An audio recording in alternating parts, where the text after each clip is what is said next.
पवित्र वेद प्रमाण कर रहे हैं कि वो पूर्ण परमात्मा ऊपर तीसरे मुक्ति धाम में, क्योंकि एक धाम, धाम कहो, लोक कहो, अक्षेत्र बोलो, एक तो 21 ब्रह्मांड का अक्षेत्र है, धाम है ये ब्रह्म का। एक 7 संख ब्रह्मांड का क्षेत्र है परब्रह्म का, जिसे अक्षर पुरुष भी बोलते हैं। और तीसरा जो अक्षेत्र है वो सतलोक है, जो मुक्ति धाम है, पूर्ण मोक्ष स्थान है। तो वो परमात्मा उस तीसरे मुक्ति धाम में अर्थात सतलोक में विराजमान है और तेजो में शरीर युक्त है। और वहाँ से चलकर वो परमात्मा अपनी प्यारी आत्माओं को यहाँ काल के लोक में आकर के मिलते हैं और फिर अपने तत्व ज्ञान से उन्हें परिचित कराते हैं, अपनी समर्थता से उन प्यारी आत्माओं को परिचित कराते हैं और सतलोक तथा ऊपर के सब ब्रह्मांडों को दिखा करके वे अपना साक्षी बनाते हैं। उनमें से कौन कौन हैं? आदरणीय धर्मदास साहिब जी, आदरणीय मलुकदास साहिब जी, आदरणीय दादू दास साहिब जी, आदरणीय संत गरीबदास साहिब जी, हरियाणा के अंदर जो जिला झज्जर गांव छुडानी में हुए हैं वो संत गरीबदास जी, आदरणीय गरीबदास साहिब जी, आदरणीय नानक साहिब जी जो सिख धर्म के प्रवर्तक माने जाते हैं, आदरणीय गीसा दास साहिब जी जो मेरठ के पास खेखड़ा ग्राम में वहाँ उनका धाम है, स्थान है, वो भी परमात्मा के साक्षी हैं। और आदरणीय महर्षि रामानंद जी, ये भी परमात्मा, बनारस वाले, ये भी परमेश्वर के साक्षी हैं। इन्होंने परमात्मा को साक्षात देखा।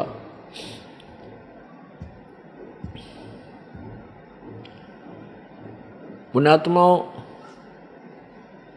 हम जिस भी कार्य को करने चलते हैं उसके विषय में हमें पूरा ज्ञान होना चाहिए, तभी हम उसमें पूरी रुचि से लग सकते हैं।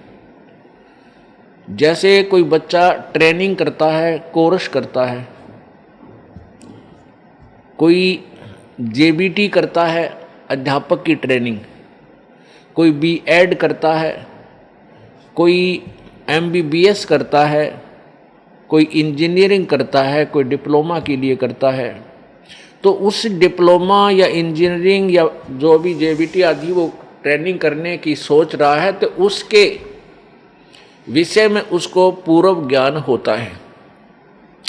स्टार्ट करने से पहले उसको पूर्ण ज्ञान होता है कि इस कोर्स के, इस ट्रेनिंग के करने से मुझे क्या बेनिफिट होगा। तब वो बच्चा उस पर तन मन धन से लग जाता है और सफल हो जाता है। इसी प्रकार हमने अपने आध्यात्मिक कोर्स को, आध्यात्मिक ट्रेनिंग को सिलेक्ट करने से पहले ये सोचना होगा, विचार करना होगा कि जिस भक्ति क्रिया को, जिस भक्ति साधना को मैं करने जा रहा हूँ, स्टार्ट कर रहा हूँ, इससे मुझे क्या लाभ होगा। तब उसको स्टार्ट करना चाहिए। अभी तक हमें यही नहीं पता था कि कौन भगवान है और जिनको हम पूर्ण परमेश्वर मानते थे वो उनकी स्थिति वास्तव में क्या है।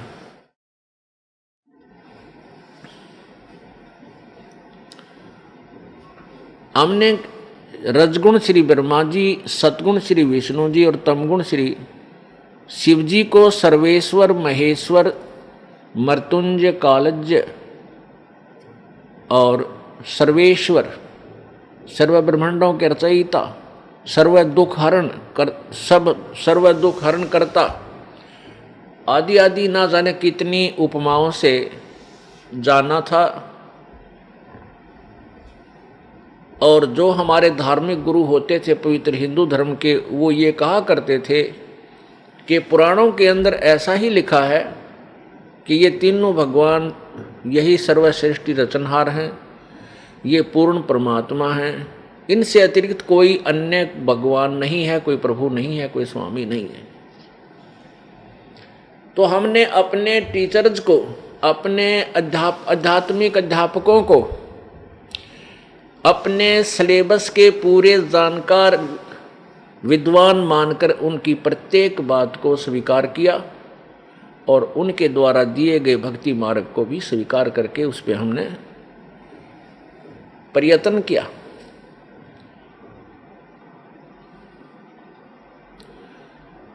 तो उसका प्रतिफल क्या रहा कि मानव समाज में गिरावट आती ही चली गई। न कोई समाज सुधार हुआ, न कोई हाहाकार मिटा, और न ही ये चोरी ठगी आदि का कोई त्रुटि कमी नहीं आई। क्यों नहीं आई? क्योंकि हम परमात्मा के गुणों में बहुत कुछ सुना करते थे। परमात्मा अंधे को आंख दे दे, परमात्मा अपाहिज को पैर दे करके पहाड़ पर चढ़ने योग्य बना दे,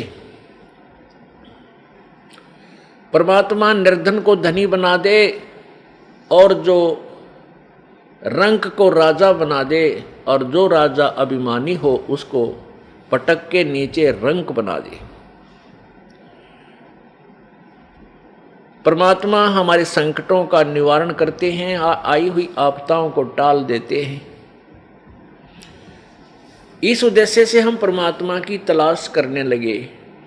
इतना ज्ञान हमें नहीं दिया गया था, फिर भी हम परमात्मा की परमात्मा की खोज इसलिए क्या करते थे कि हमारा परिवार सुखी रहे, हमारा शरीर सुखी रहे और हमें घना धन मिले।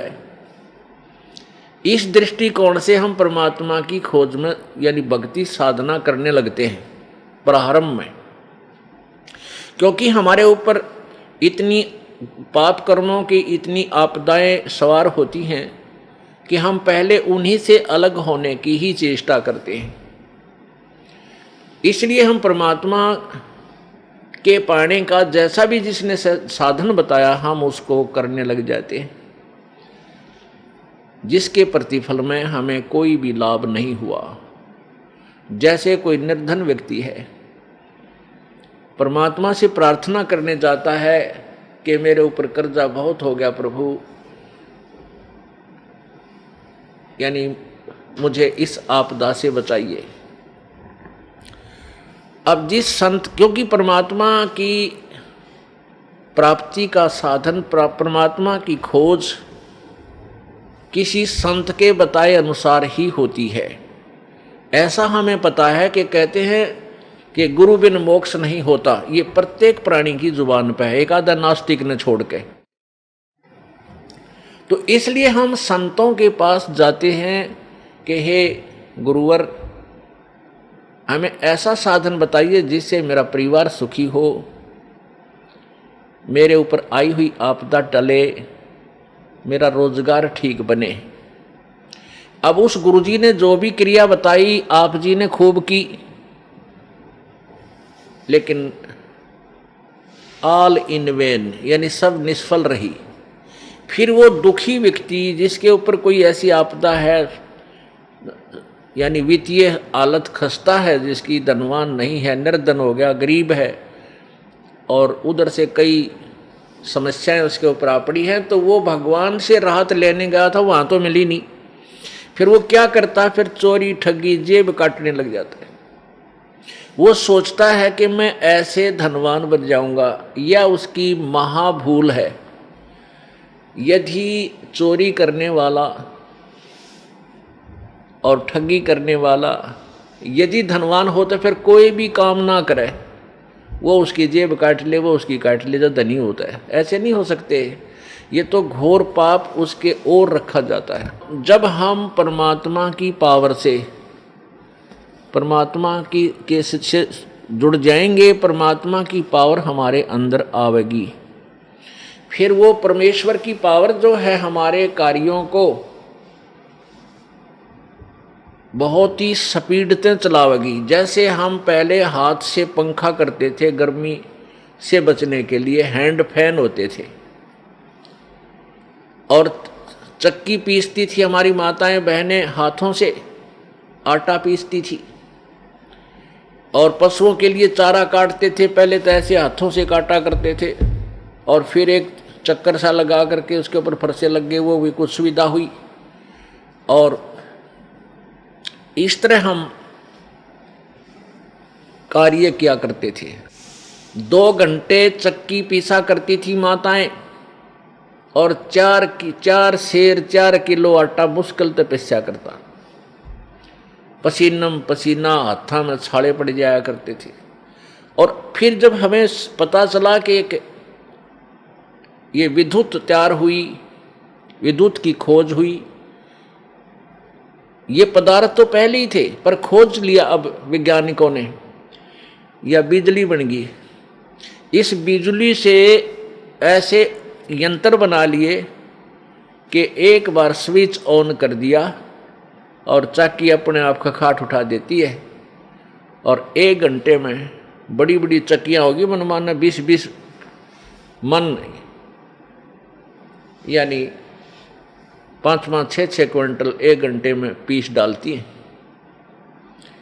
और घरेलू चक्कियाँ भी 1 घंटे में जो है लगभग 1 मन गेहूं को पीस देती है, कणक को।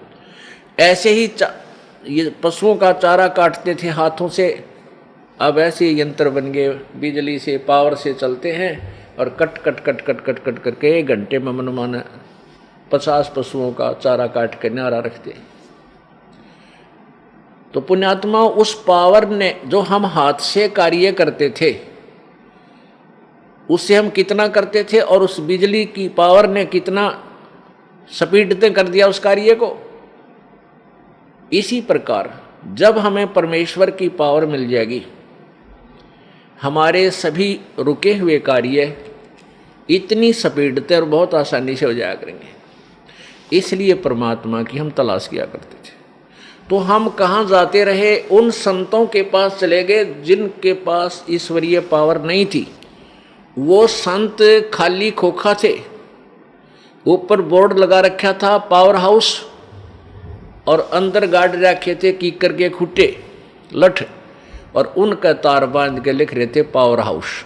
कहने का भाव ये है कि वे स्वयं परमात्मा से कनेक्टेड नहीं थे, वो ईश्वरीय पावर से संबंधित नहीं थे, कनेक्टेड नहीं थे, और अन्य अपने उपभोक्ताओं को यानी शिष्यों को मूर्ख बनाए हुए थे कि ले जाओ नाम और तुम्हारे हो जाएंगे काम। नहीं हो सकते। अब उन भोली आत्माओं ने, शिष्यों ने अपने गुरुदेव को पावर हाउस मान के उस तक कनेक्शन ले रखे, और कोई 20 वर्ष से चिपका हुआ है, कोई 25 वर्ष से, कोई 30 वर्ष से, कोई 15 वर्ष से, कोई 5 वर्ष से, और सबकी दुर्गति हो रही है, डाउनफॉल हो रहा है उनकी हर स्थिति में।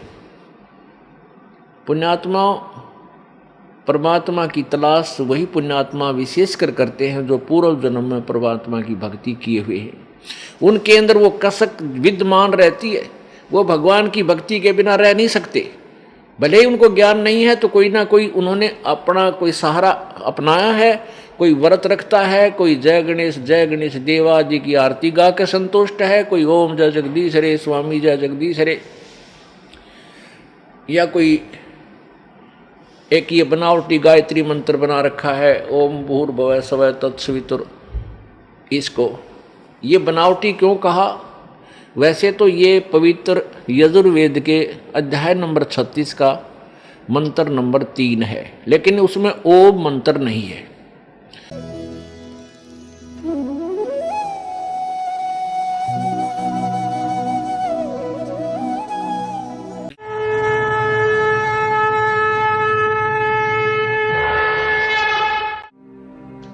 अधिक जानकारी वसंत रामपाल जी महाराज जी से निशुल्क नाम दीक्षा प्राप्त करने के लिए संपर्क करें।